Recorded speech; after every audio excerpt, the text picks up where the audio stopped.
This conference will now be recorded. Hi, my name is Mauricio Cespedes. I am a power systems engineer with Facebook, and it is my pleasure to introduce this talk entitled Data Center System Stability Requirements for Power Supplies. My co-author Hamid Kehani will introduce himself in a few minutes. So let's dive right into the presentation. These are actual current waveforms measured in a Facebook data center back in 2017. The currents were measured in a main switchboard or MSB rated for 3 megawatts. We observe in the current waveform that instead of having a flat amplitude, the currents of the MSB are actually characterized by a low frequency distortion or envelope that distorts the MSB currents. At the time, if you were to approach one of these MSBs while the current was oscillating like this, the sound emanating from the MSB was described to us as resembling a washing machine sound. This was clearly a risk to the data center operation and represented a problem. The origin of this resonance was back in 2017 and occurred as Facebook scaled its data center by including more power supplies. In this slide, the green trace is the total MSB load in kilowatts, and you see that as the load is increasing, sometime in June 2017, the MSB neutral current started to spike. And if you were to measure the MSB currents at any one of these spikes, you would see the waveform that I showed you earlier with some low frequency distortion. To explain the resonance, we have successfully used system stability theory based on system impedances. This theory shows that the interconnection of data center and rack power supply units, or PSU, creates a feedback loop. In this diagram, a data center on the left has a certain impedance labeled as CS, and the PSU has a load impedance labeled as CL. When these two systems are interconnected, this simple circuit on the right represents the situation. CS again is the source impedance or data center impedance, and CL is the PSU impedance.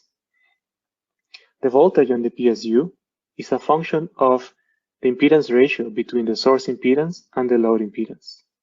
If this impedance ratio becomes -1, the denominator becomes 0 and the overall voltage becomes infinite, so that we have an unstable system. When would the two impedances, or when would the impedance ratio be -1? That situation would occur when the magnitude of the two impedances is equal and when the phase difference between the source impedance and the load impedance is 180 degrees. Whenever we have that situation, this ratio is -1 and we have problems.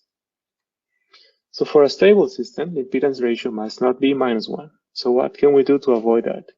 First, we can establish a magnitude constraint, and that is to prevent impedances being equal when the phase is 180 degrees apart. We can also establish a phase constraint, and that says that when impedances are equal, which can happen at some frequencies, prevent the phase difference to be 180 degrees. If we use these two principles, we can avoid instability in the interconnected system. So going back to how this theory explains the resonance we observe in our data centers, here is a DFT of the waveform. In the DFT, we observe a large positive sequence component located at 60 Hz. That's the fundamental. Positive sequence is shown here in red. At 71 Hz, there is also a zero sequence component, and then there is also a 49 Hz with negative sequence. We have a reason to explain this 71 Hz resonance in the zero sequence, and that can be explained with this impedance stability theory shown here. So on the left, we have an Nyquist plot of the impedance ratio for the zero sequence. And we see that this impedance ratio is very close to the critical point, -10, and then it would predict instability. To look into more details, how is it that this impedance ratio behaves like this? We have the actual impedances on the right. The blue trace is the load impedance, or the impedance of the power supply. we can measure this impedance in the lab using commercially available instruments. The pink trace is the source impedance or the equivalent impedance of the data center. We can also measure that impedance in our data centers, and we see that the two impedances intersect in magnitude at this frequency. That frequency is somewhere around 70 Hz if you look at the x-axis. At that intersection, we also see that the phase difference between the source impedance or the building impedance and the load impedance or the PSU impedance is 180 degrees. Since the difference is 180 degrees and the magnitudes are equals, that is the recipe for instability. So this leads to the problem that we observed in the zero sequence at 71 Hz. This zero sequence impedance ratio predicts the system resonance around 70 Hz, and basically explained that waveform that we showed you earlier. To prevent these instability problems, we established some PSU requirements. The first requirement here on the left is a magnitude requirement or a magnitude constraint. The load impedance, which is this blue trace, the requirement for that load impedance magnitude is to be above 1/2 of Cn. Cn is the nominal impedance of the system. It is also called the base impedance or the rated impedance. This is a constraint for frequencies below the second harmonic, and basically says that the power supply impedance should not go into this forbidden region, this shaded region. That shaded region is a region allocated for the building impedance, so the power supply should not go in there to prevent unstable impedance interactions. The second requirement is on the phase. The phase constraint is that when impedances are equal, prevent the phase difference from being 180 degrees. So we do that by requiring that the angle of the load impedance or the PSU impedance is inside this region in between -85 and 85 degrees for all frequencies above the second harmonic. So if we can ensure that the load impedance is inside this region, and also the building impedance is inside that region, as we will see in the next slide, then we can guarantee that the phase difference between the two impedances will never be 180 degrees at these high frequencies.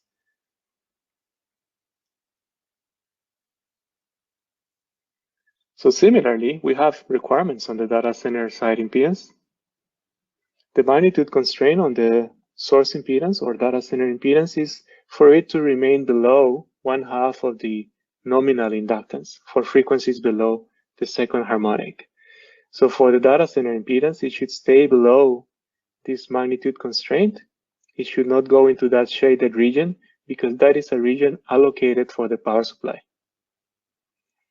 Similarly, we have a phase constraint on the data center impedance, and it should stay in between 85 and -85 degrees so that the phase difference between the two impedances is never 180 degrees in this high frequency region where the magnitudes are likely to intersect.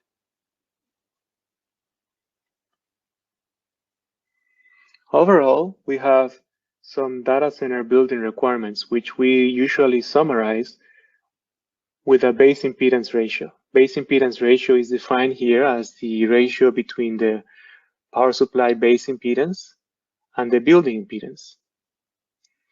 For a Facebook data center, if this base impedance ratio is larger than 2.1, we have a very stable data center or very stable system, and the building passes our impedance requirement. If the base impedance ratio is somewhere in between 2 and 2.5, the data center has a marginal pass. If it's in between 1.5 and 2, it's a marginal fail. That means that we need to do some detailed analysis in those data centers. And if it's below 1.5, which is not the case with any Facebook data center in the present, then it's a failure to these requirements. So this concludes the part of my talk. Thank you, and I'll be open for questions later.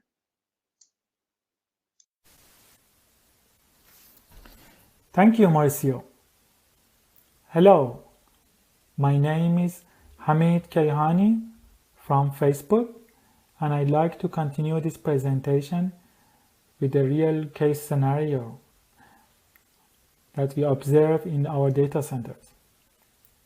So we receive a call from one of our data centers about the noise and the resonance in the voltages and currents. We captured the voltages and currents. The top curves, the top waveform shows the three-phase voltages and the bottom shows the three-phase currents. You can see there's lots of high-frequency noise. We measured it was around 7 kilohertz, in addition to low-frequency ringing as well. So we put together a setup to measure the impedance of the power supply at various frequencies.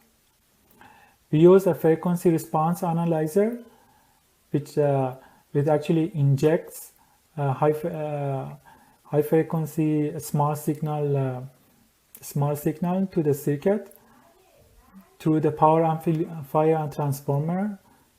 You can see on the circuit. The source here is the AC source, and the load is actually the PSU.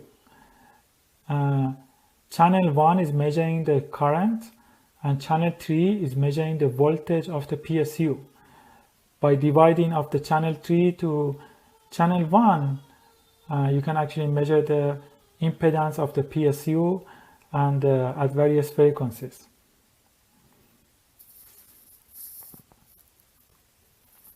This is the results of the impedance measurement versus frequency of the PSU at the full load.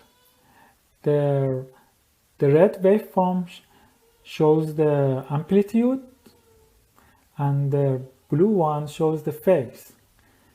As you can see, at around 7 kilohertz, the phase goes below -90, which can contribute to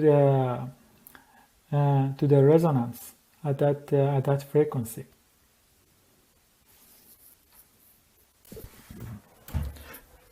We also try to measure the impedance versus frequency of the power supply at light loads, and we interestingly saw another issue. At around 700 Hz, the phase goes below -90, which can contribute to another resonance. So we saw two types of the issues actually at full load or maybe light load. Both of them at around 7 kilohertz, there is a resonance. There could be a resonance, and when the PSU run at the light load, there is another. There could be another potential of the resonance at around 700 Hz. To mitigate these problems, we put together a damper box design, as you can see on this slide. It is basically an RC circuit on each phase. This RC circuit was carefully designed to lift the phase at around 7 kilohertz and make the overall phase at that frequency above -90.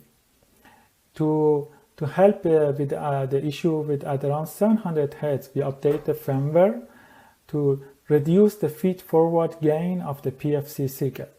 So these two approaches, these two improvements together can help fix the issue. This is the results with the improvements. As you can see, that's at around 700 Hz, the phase has been lifted from above -90 and meets the requirement that Mauricio explained before. At 7 kilohertz, the same thing with the damper box design that we put together and installed. The phase has been lifted at that frequency again. So overall, the whole circuit and the PSU meets the requirements not to go below -90.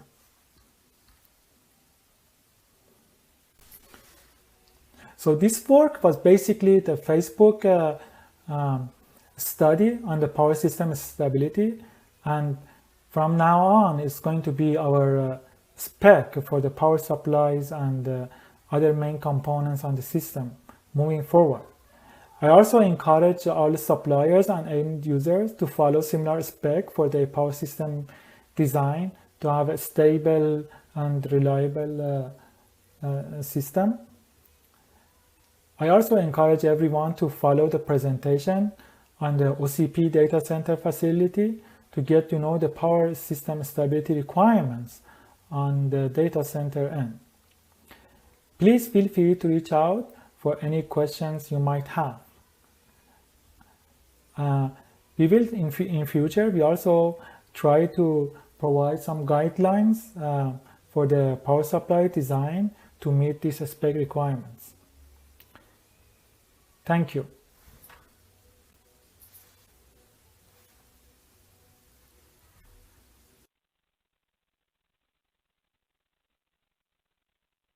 Hey everyone, thank you for joining. Amir and I, Mauricio, are here to answer your questions. We provided some answers on the Q&A. I hope you can see them. I know that we have experienced some problems in the past. Hello, this is Hamid here, and thank you for joining the call and listening to this presentation. Mauricio, do you want to go to the Q&A and we start to respond to the questions one by one? Sure. If you want to read some of the ones that have been already asked and that I have replied to, we can do that. There is one that I am trying to answer right now. So let me read it for you then. This one says, I have one question. How do you measure the zero sequence impedance of the PSU? So do you want to take that or should I? Go ahead. So we measure impedance of the power supplies in a single phase. And by definition, zero sequence impedance would be, for a single phase power supply, it would be the same impedance. It's the zero sequence impedance of the building which would be tripled when you consider it as a zero sequence impedance. So for the power supplies, we just measure it on a single phase basis.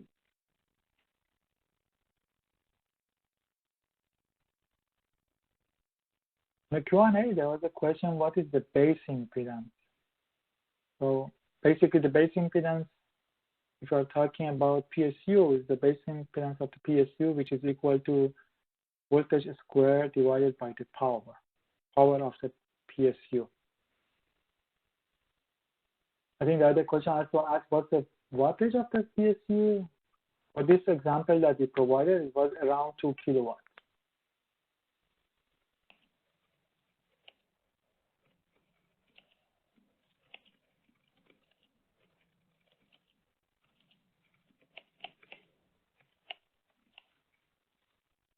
Excuse me, Hamid, do you have a question for me?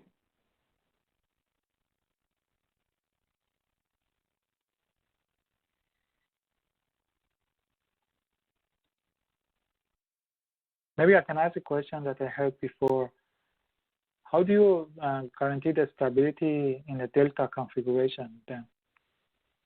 Is the approach similar or different? Mauricio, do you want to answer Yes, that? the approach is similar for a delta configured system.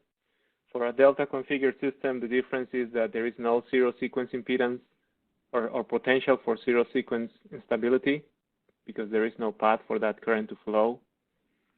But for the other two sequences, the positive sequence and the negative sequence, the approach is the same. So basically the same criteria applies, correct? Yes, there will be some scaling because the power supplies are not connected line to neutral. They're connected line to line, but the scaling is a minor difference. It's just a constant. The approach is the same. I'm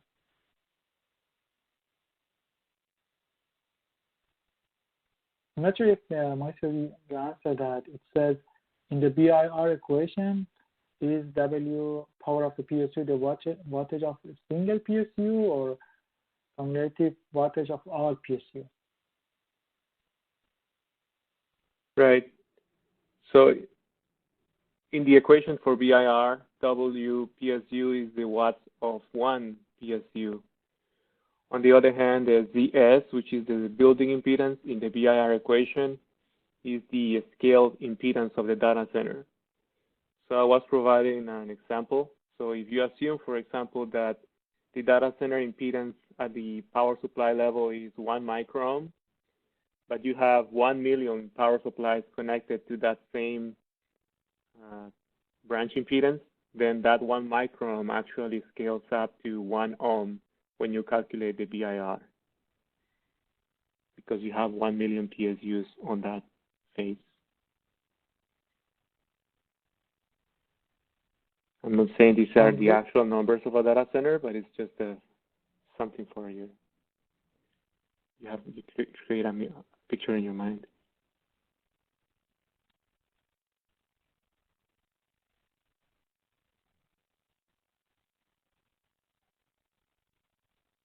So maybe we said we are going to discuss this one in future to provide guidance, but can we slightly say if our PSU doesn't meet the requirement at low frequency and high frequency on each region, what can we do? What can the designer do to meet the requirements?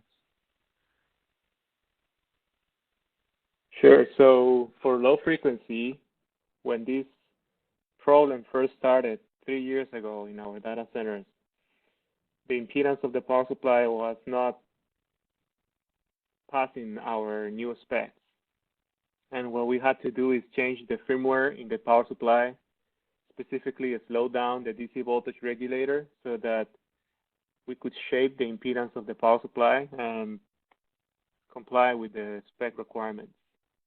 So after we changed the firmware, we fixed that issue at low frequency. We have experienced, as you know, some higher frequency distortions in our data centers, and that's related to high frequency impedance behavior. And we have fixed that as well by changing the current loop of the power supplies to prevent the negative damping on the impedance of the power supply. And all of those insights or requirements have been materialized on the spec that we presented today.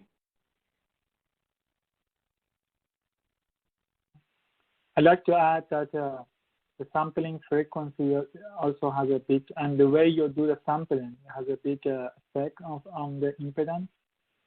In normal sampling, you do a sampling and you implement the duty cycle. Usually you would see the effect of that sampling in a quarter of the frequency. So if you do it at like 60 kilohertz, you would see some the phase goes negative at 15 kilohertz. So it's important that we have a high. We do the loop implementation at the same frequency as the sampling frequency, and make sure that frequency is well above the region that that doesn't affect the frequency in the range of interest.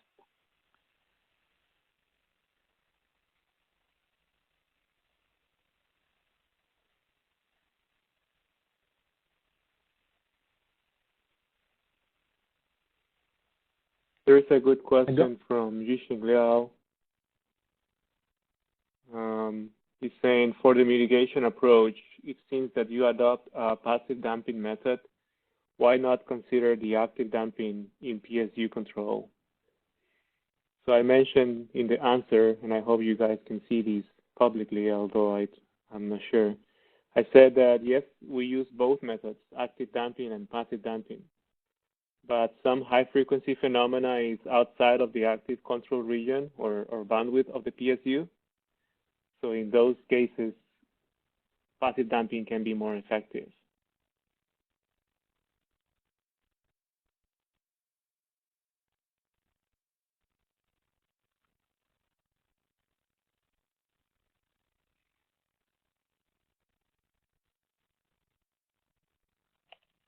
So I don't see any other questions. If you guys have any questions, feel free to add. again, I want to reiterate, this is going to be Facebook requirements. I'm pretty sure the industry requirements, and we will apply this requirement on OpenRAC v3 and other OCP requirements moving forward. So feel free. So please prepare ahead and reach out with questions to have a design that actually basically meets this set of specs. There are lots of detail, and I believe our team has published a couple or more of the papers on this area. So if you want to know more details, feel free to find those papers or reach out to us so we can actually direct you the more of the details of the presentation, the detail of this topic, and how you can mitigate how you can mitigate or design a PSU properly to meet the spec.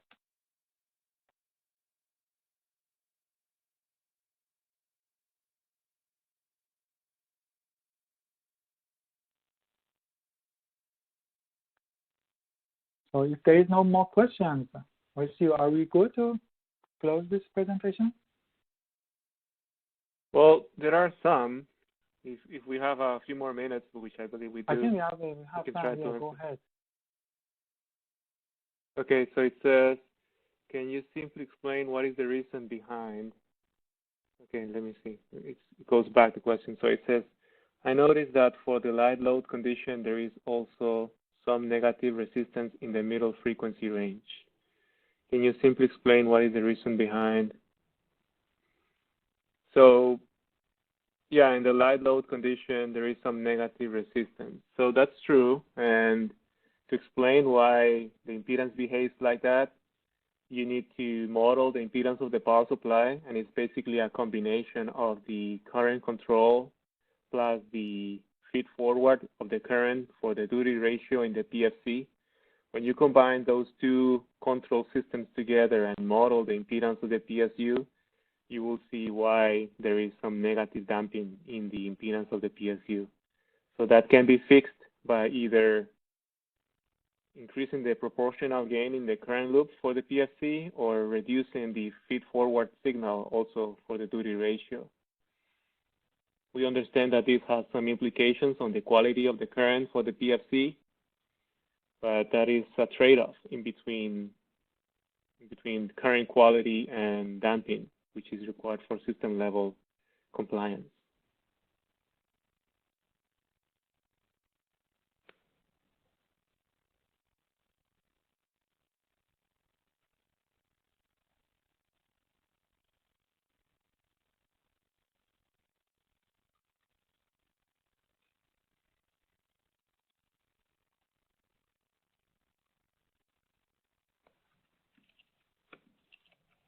Are there any other questions?